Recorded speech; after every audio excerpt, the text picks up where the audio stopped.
First of all, you don't know me. We're all about that high school drama girl, all about them high school queens. We'll take you for a ride in our comic girl, cheering for the right team. Drama queens, smart girl, rough girl, fashion but you're tough girl. You could sit with us, girl. Drama queens, drama queens, drama queens, drama queens, drama queens.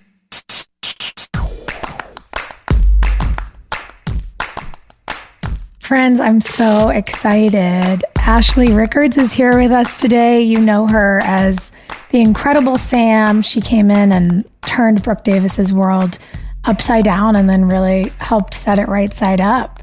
And I'm so excited you're here today. I haven't seen you since like a pre-pandemic convention. Yeah, I came to something where I was like, because I knew you sang because we had the same vocal coach. Oh, yeah. Yeah, so I've seen your face like up on the wall that he has whenever I'm there. So I was like, oh, okay. And then, yeah, we got together and I heard your voice for the first time and was blown away. You too. Oh my God, no, but you're incredible. Like, I wish we'd figured out a way to get you to sing on One Tree Hill. That would have been so fun. I mean, at this point, like, you know, we've got our dogs eating hearts. We've got nannies being shot in cornfields. Like, why not? Let's just make Sam a rock star. Yeah, why not? Yeah. The dog eating the heart thing was great. Anything is possible in Tree Hill in season 6. Anything. Well, let's get to know you a little bit for this audience, because everybody knows you as Sam, but here's some things that I love that I didn't know about you, which is that you grew up on a horse farm that catered to children with special needs, which is amazing. What an experience. Like, how many years of your life did you spend there? A lot on the horse farm. My family doesn't really do anything halfway. So I went to a horse camp one year, and then I guess the next year and a half, all of a sudden we had 24 horses, and we're living on 7 acres, and yeah, they have shoes for horses so that like they can go indoors and don't slip. So we would bring some of the, and I should say they were miniature horses. So no way. I did a little bit of like English riding, not on the miniature horses, obviously, but yeah, so they were really great for like, we'd bring them to nursing homes and we'd bring our dogs too. And one really crazy experience was that I brought Amber, who was our beagle, in at the time to, this one woman in her room. And she was talking about her dog, about her kids and everything. And that's great. And then, I went outside and the nurse was like, I can't believe she's talking. She never talks. And I was like, wow, that was crazy. But I guess the power of animals. Yeah. Horses, especially, they're such incredible therapy animals. Yeah. How do you go from growing up on a horse farm and doing so much of this sort of care work? How do you find your way into acting rather than, forcefully training animals or something? like what lit you up in that way? Yeah, it was kind of by force. I went to a small Montessori school that was just like walking distance from my house. And when I say small, I mean very small. There were 5 people in my grade. And so they were doing a high school or an opera. And I don't even think we had enough people in the high school and middle school put together to do it. So it was mandatory. And I didn't want to do it. I'm very stubborn. Okay. And then I really liked it. And I remember the moment like in the back of the theater where I was like, ugh, I really like this. I can't let anyone know. But then of course I had to let people know because my family does not do anything halfway. And I was like, I want to be an actor. And so we actually ended up going to LA pretty quickly after that. So your family moved to LA for you to be able to pursue acting. So I don't know if you remember Lou Pearlman. He was throwing these like talent competitions and one was in Orlando.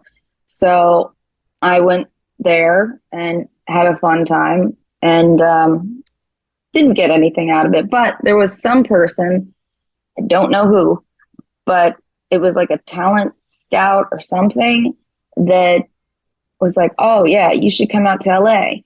And so my mom and I came out for this, meeting that ended up being a casting call.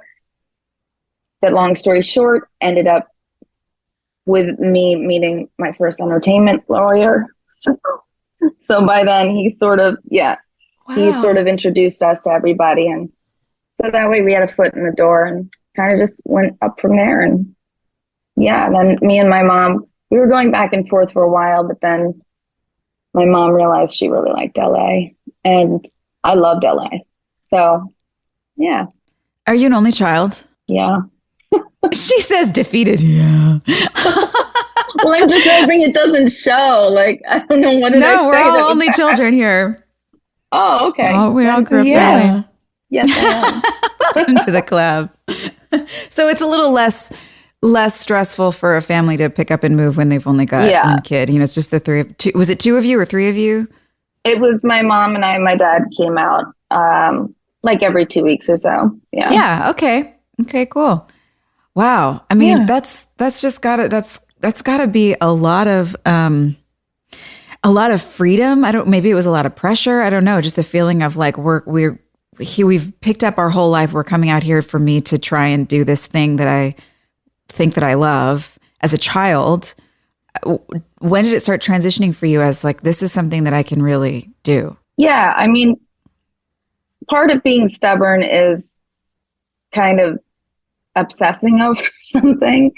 And so we were still doing the horse farm. And when we were traveling back and forth, we were trying to see, where that would fit in with everything. And we kept it going quite a bit longer than probably, I don't know. We all really loved the farm. So that was hard moving away from it. But when we got a different house in Florida, and by that time, my mom and I were mostly living in LA.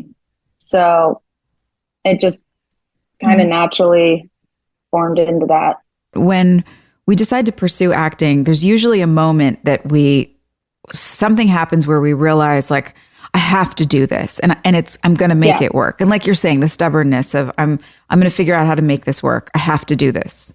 And it sounded like maybe being on stage was a moment for you for that. But I feel like when you get to LA and you start integrating with the community here and getting jobs, like do you have a moment where everything really clicked for you? I do, but that moment was back in Florida, and I was sitting at the Players Theater backstage. I can remember the smell. I can remember, and I still use that mascara, Great Lash. The pink tube with the green top. Yeah, we're not like paid to say anything about that, but I was putting that on, and also I was playing an eel, so I don't know, and my face was green, and like I don't know why the eel needed mascara, but anyway, I just remember the smell and everything, and like it was just like one of those aha moments. And and then just once you were on set and you were in your first sort of experience with the real world acting, not just like an acting class or acting school, it became even more addictive and like that you have to do it, like you were saying. And it's just, I've never looked back since. So how did you get cast on our show as Sam? So I auditioned and I was with my parents at, it was Don Cuco's down in Toluca Lake. And the creator was there, and he came up to the table with my mom and my dad and I, and he said, saw your audition, looks really good for you. And I was like, oh, okay. And neither of us really knew what was going on, but and then I got the call later that afternoon, and off to Wilmington we go. It was just a random audition that came in. Yeah, it was an audition. I did it like everyone else. And then, I guess people were looking at it, and the right person had to run into me at Don Cuco's. And you were 16, right, when you came out to Wilmington? Yeah, like 15, 16, something like that. real young. Yeah. Because you graduated high school. Yeah. I didn't have to do any onset. I'd never had to do any, thank God, any onset schooling, because that's, oof. Your Mensa, I mean, that would be hard to find a tutor who's capable of, Yeah. you probably would have been teaching them. Yeah, when you're smart enough to graduate that many years early, I feel like they're like, she's good. She's fine. Maybe, but I don't know. I just saw a lot of my friends going through the onset schooling, and that just seemed kind of like awful. Because there you are, you're parallel to doing something that you love, something that you want to do. And then you have to go into a room with somebody who really has no idea where you are schooling wise, and is also teaching the 7-year-old in the scene, like with you. So I loved onset tutoring. Really? It was just, it was my favorite thing. And I always did way better in my classes when I was doing a job, because the classroom environment just was really not suited for my brain. I had such a hard time focusing and paying attention and retaining information. But we would do one-on-one, and I would get straight A's every time. And it was material that was ahead of where my class was. So it was always more complex. And then I would get back to school and then be bored because I was already ahead of everybody. I wish I had been able to do one-on-one tutoring for most of my life. I probably would have graduated early. That would have been nice. But I loved it. Yeah, it definitely was, in a way, a lot of one-on-one tutoring, because you had to, when you're going back and forth that much, you have to find a different schooling program. So it was definitely travel schooling. So, my mom tried to be my teacher for a bit, but, mothers and daughters, that didn't last very long. So we were doing some like you were saying, the one-on-one kind of stuff, which of course you excel at more. I just really had no interest. And maybe in science and history I cared, but oh my God, math, no interest.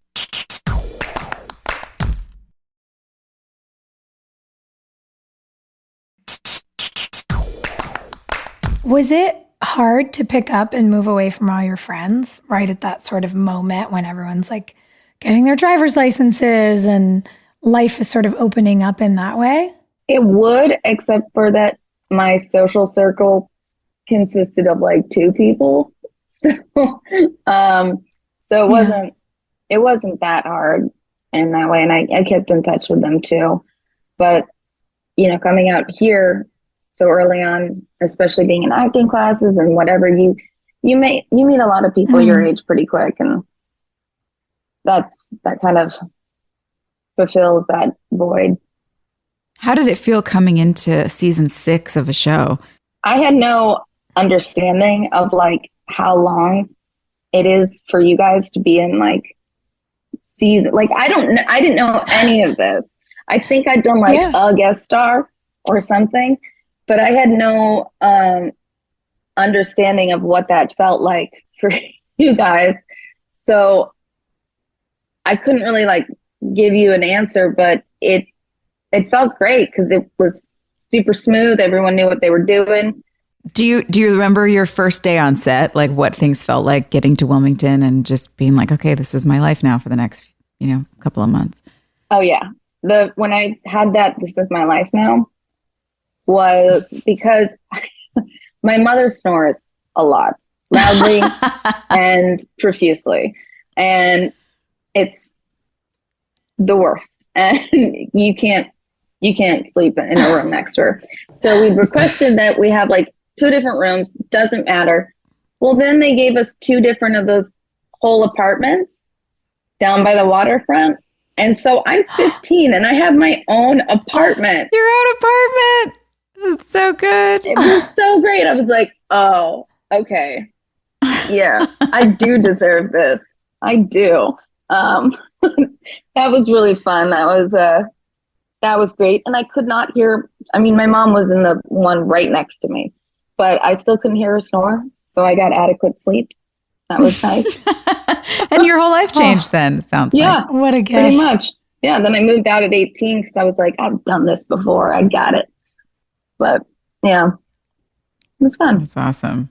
That's so cool. Was it kind of a wild experience? I mean, to your point, you've done a guest star before, and now you move across the country, you're in an apartment. And because you've graduated high school, you're doing you were doing full work days with us. Yeah. Was it sort of surreal to go to set and be like, oh, we're just going to be here for 17 whole hours every day? Like, or did it just feel so exciting? I think it was so exciting that I didn't mind any of the long hours. If anything, it was like a point of pride being like, oh, we're still here. At that point, where, then on Awkward, I'd be like, oh my God, we're still here. And I think that must have been how you guys felt. There were days. I think we all had, I think any job has those days. It has to. Yeah. It has to. But yeah, it was great. And I think I learned a lot about like memorizing lines. I had a system, but it was great to, try that system out. And I learned a lot from you guys too. Like, and Sophia, you were just so warm and such a professional. Like, you just hit your mark, did the line. That was great. And Joy, when I saw you on set, when we had like scenes in the same area, and we would be in chairs, like, you were just so kind and warm, and yeah, it was just I feel really grateful that was my intro to like a reoccurring role and in a larger sense, because there could have been a lot crazier places that would have probably left a bad taste in my mouth. So I'm very grateful that was my first experience. That's awesome. I remember we had been on the show for long enough that I think we all felt established and sort of like we were figuring out how to be grown-ups. And so we really enjoyed having kids around, having that younger generation come in and learning how to help you guys figure out things that you didn't know. Because, you weren't the only one who came on the show without a ton of experience. We had a lot of younger people who would come in and who had never done an acting job before, or who didn't really know much about how to find your mark or your lighting. And it was fun to be transitioning into that phase of our lives, of learning how to be able to pass on everything that we had learned over the last 6 years when we came in feeling a little bit like, whoa, on a plank that's like teeter-tottering in water. And now we felt really solid. So it was fun. It was fun to have you around. And you were always really collaborative and had lots of fun ideas. And I felt like you're very stoic. You have a very stoic sort of personality. And so as far as I experienced on set. And so it was easy to, I guess, project that you knew exactly what you were doing. And so it was always a little like surprising, like, oh yeah, that's right. Like she's still learning where the marks are and all this stuff. It's really fun. I have a story about that. Sophia, there was this book. It's too high for me to reach. I was going to get it, but it's on a bookshelf. I'm 5'4" and not too high. But I had this book called Lost Histories, and you were like, oh, what's that about? That sounds super interesting. I'm like, yeah, it's really good. I had never read a word of that book, but I knew that people read books on set, and I was like, that's what I'm going to do. I'm just going to be reading this book. Just going to bring a book? Yeah, and I read. That is so funny. I read books for real, but just like on my phone now. But but yeah, I was totally faking it the whole time. So maybe that's where you got the stoic from. That's so funny. Yeah, we were like, God, she's so mature. She's like in the corner reading all these books. Yeah. This, wise teenager. Okay, wait. Were there any sort of experiences or similarities in your life as a teenager that you felt like you were pulling from to play Sam? Or even when you were like working, did you sort of feel like you had to figure it out really quick and just pretend like you knew what you were doing? One of the coolest scenes I ever did, just to like sidetrack a little bit, was we were doing a super long lens shot, and like you could not even see the camera. It was at night, and it was with Evan Peters. Oh my God, how fun is it to see him doing? Yeah, we gotta talk now. about Evan, right? Oh my God, It's so cool. But you guys had a lot of fun. I feel like you got on really. Oh, we'll come back to that. Keep going. Sorry. no, we did. He was as quirky as I was. But I guess with Sam, what I related to most was like having a guard up and kind of not trusting people, and, you know, being an only child, feeling kind of alone, and like that mentality of like, well, no one else is going to do it for you. And then being able to pull from things that I probably didn't let anybody onto in real life was very therapeutic. What were you going to say though? You said you had a moment when you were shooting a scene with Evan. Oh yeah, we just looked at each other and we were like, all scenes should be shot this way. We can't see a camera. It was night, but we couldn't see anything. And it was so easy to do. Those are the best. Yeah, I have had like 2 of those since, but oh my God, it's such a great thing. But that was one of the moments that I'm like, oh, I wish I could do that again. That was so nice. But yeah, dude, Evan Peters, how well is he doing? Oh my gosh. Yeah, he's taken off. You guys picked up right away. I mean, I remember when he came in, you both just clicked. It was like easy, connective energy. You both always had your like inside jokes. I feel like I was always looking over at the two of you giggling in the corner and just talking about whatever kids, 16-year-olds talk about at the time. It was so fun. Yeah, he was just kind of quirky and offbeat, and I was probably not pretending to read books at that point. But it was nice. It was easy. It felt like somebody got my sense of humor, and yeah, we did click right away because he was in his 20s. But I remember like my mom was like, "Do you need anything? We can take you someplace." And he goes, "Just need to go to the grocery store and get some beer and popcorn." That was it. That's oh, he got pancakes too, but that was genuinely all he bought. And I was like, oh, okay. Beer and popcorn and pancakes. What else does a 17-year-old Wilmington need? Yeah. Oh gosh. So fast forward 10 or so years later, you're still in LA. What's happening in your life? What are, some of the lessons that you've learned through your experience on Awkward and One Tree Hill and all the other stuff that you've been doing since then? Just give us a lay of the land for you right now, where you're at. Yeah, it's been great to have that experience. It would have been probably really rough carrying a show like Awkward if I hadn't have, had that huge experience on One Tree Hill. Which was still, I has so many fond memories. Like even when we were back there for the convention, I still went and walked around downtown. I was like, oh, that was so nice. And there was this one scene where it was pretty early on in our filming. I think it might have even been in this episode where you and I, Sophia, were in a real life diner filming this. And, there are all the fans who are always like waiting outside once we're filming. None of my episodes had aired yet, but they're losing their mind over you. And they know that I'm somehow in the scene with you. So then they start losing their mind over me. And I was so excited. I was like, oh, yeah, I'll sign that. And it was fun. It was so great because they freak out over you, and then they were still wanting to freak out. So I got the second phase of the freak out. That was fun.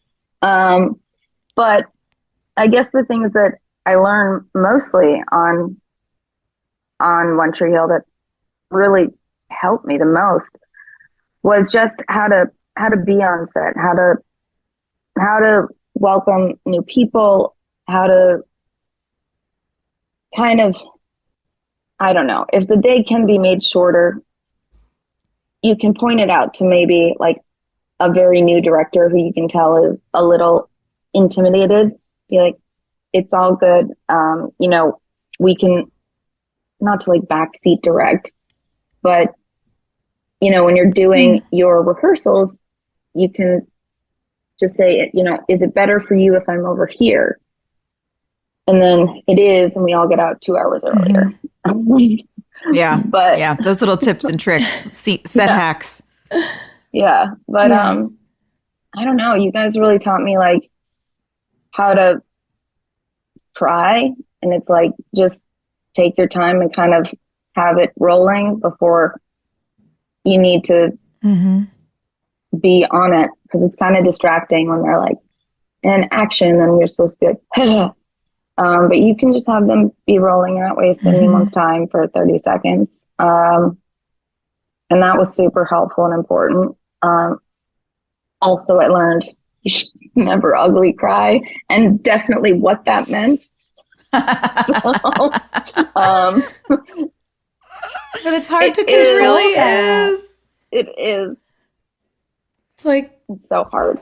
When you're really upset, you're just upset. But yeah, and what you were saying about like, how exciting it is to have like a new generation. It was the same way on Awkward, when we would have new people who we knew were going to be around for a long time, for many episodes.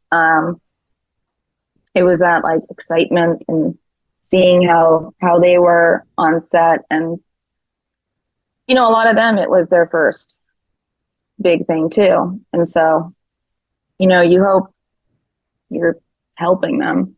But yeah, it was just such a pivotal show for me, just setting it up for everything else I do. That's so cool. I love hearing that.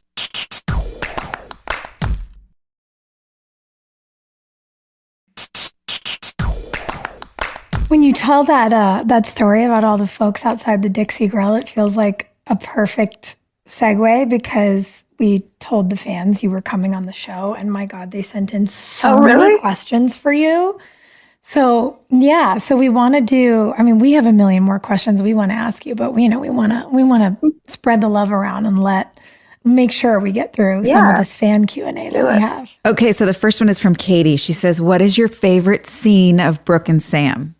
I remember being very uncomfortable assaulting you in that first scene, Sophia. So I was pretty happy, like every other episode, where I didn't have to like punch you or throw you down. Have you watched the episodes? Like, have you gone back and watched the stuff that you were in, or are you one of those actors that's like, I can't watch it? No, I've watched it. I just haven't, like, it's so weird to watch like something where it's like 10 years ago. Yeah. For you. It is, isn't it? It's hard to pick one, but I think, that episode where Sam leaves, I think we both got to do a lot of crying, and that's always good. Actors love that when they get a chance to like cry on camera. But yeah, so somewhere in there. Well, that sort of relates to Christina's question, because she wants to know, what was your hardest scene to shoot? Would it have been one of those really emotional ones, do you think? Yeah, there was one, and I don't remember what episode it is, but I think Sam had done something bad, and I was just like doing the dishes or something in Brooke's house, and like that required a lot of emotion. So that was pretty hard. But yeah, actually the first scene in Clothes Over Bros was probably the hardest, because I had no experience with like physicality or stunts or anything. So you did a lot of the guide work on that. That, I guess, technically for me, that was the hardest. I just remember having to be like, don't worry, it's going to be okay. You can shove me. Like, we're going to be all right. Do it. Like, do it harder. Yeah. Because it was you, poor thing. I mean, they gave it to you on your first day. You're like, hey, nice to meet you. Let me just hit you.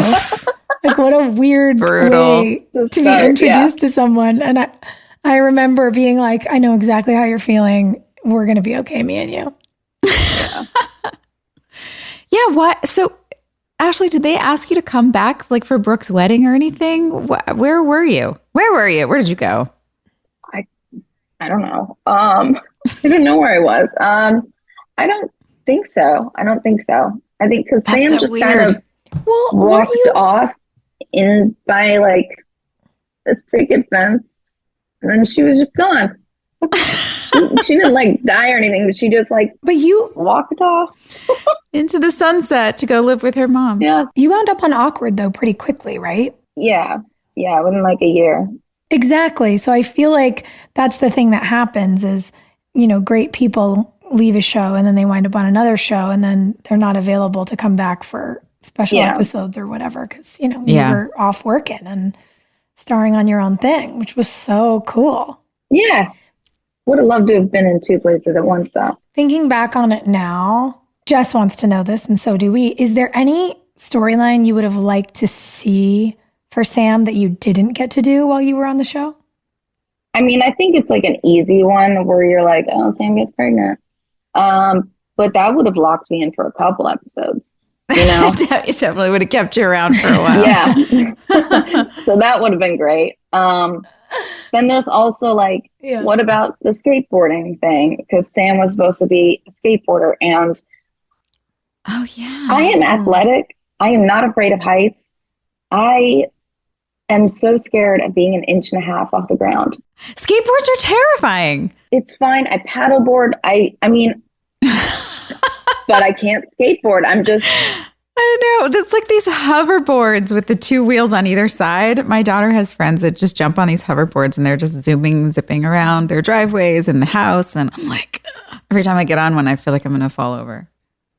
I haven't tried one, probably for the same reason the skateboard didn't work. Tara's asking, what is your best on-set memory with the cast and crew? That's a nice, like, oh, let's put a bow on it. I just loved this moment. Okay, on-set moment. I don't mean to make fun of this person. I don't. So there was this background artist who I thought just smelled like oregano, but he just smelled overall herby. Sure. Later in life, I would come to know what that is. But he was just so weird, and he was talking to me, and he was kind of like holding up the wall and like one-eyeing it kind of thing, and I was like, all right. And like Rocky, oh God, I love Rocky. Rocky's like, I don't know what the situation is. So he came over, and background artist name was Joe.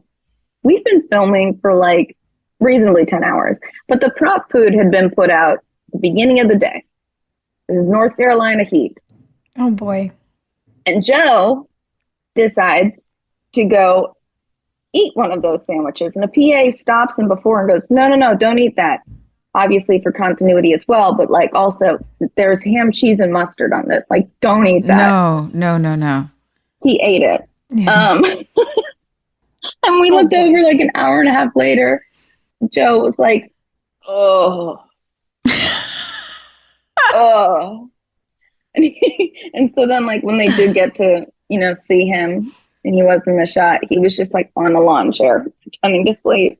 Oh my gosh. That was something. I think the other one was, so I think it was a book that Hilarie bought me.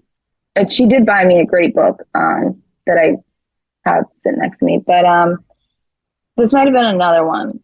And it was about like fairies and mystical stuff. And we're in the makeup trailer and I brought it, and Rocky and I were like, there's a quiz in there that says like, what kind of mystical creature are you? And so I was hoping for unicorn. Obviously. I got gnome. And I retook it and I was like, maybe that was a goof. Now I got gnome again. So then the next day, come to set, and on my trailer is a little garden gnome, just right on the step. It was so cute. And so, yeah. Sweet so Rocky. we named him Philip, and I put some blush on him, and I've had him ever since. Philip is the best. Yeah. I love that. Those are the little things you carry with you that, you know, nobody would know about who wasn't in the sort of intimate cast family. And I don't know, I love it. I love all those quirky little pieces of tchotchkes and things that make you, you know, feel a little warm and fuzzy. Yeah. Those are the things that make it feel like a family. Just all the little things that happen in the trailers and between the trailers and from the trailers to set and in between the shots, watching background people eat, say, old sandwiches. And you're just like, man, that's the stuff that really builds the bond. Yeah. I remember one. Here we are. It was like around Halloween or something. Rocky, Tim, and my mom, and then some other people all decided to go up to, I think, Charleston. It's supposed to be like super haunted or whatever. And so we wanted to go on one of those ghost tours. And props to the guy who was doing the tour. He is a good and committed actor. As corny as the situation was, he was on it. And they're like, if you see any orbs, those are spirits. So whether it's a dust particle or an orb, we'll never know.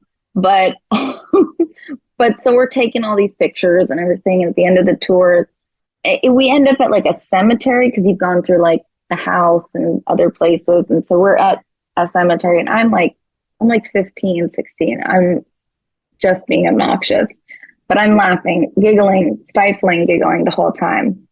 And we get out to the like little cemetery area or whatever, where they're like, okay, take a bunch of pictures and see what you get. And there's this one picture with all of us where there genuinely are like orbs that didn't look like dust particles, but they could have been very large dust particles. Just hanging out all around you. We'll never know. Yeah. Oh, wow. That was fun too. Amazing. Well, fun. Guys, we're gonna wrap it up because we have a recap to do of our actual episode where we really start to get to know Sam. So we're gonna dive into that. And thanks for hanging out with us this week, and we'll see you soon. Yeah. Hey, thanks for listening. Don't forget to leave us a review. You can also follow us on Instagram at Drama Queens OTH. Or email us at dramaqueens@iheartradio.com. See you next time. We're all about that high school drama girl, all about them high school queens. We'll take you for a ride in our comic girl, cheering for the right team. Drama queens, smart girl, rough girl, fashion but you're tough girl. You could sit with us, girl. Drama queens, drama queens, drama queens, drama queens, drama queens.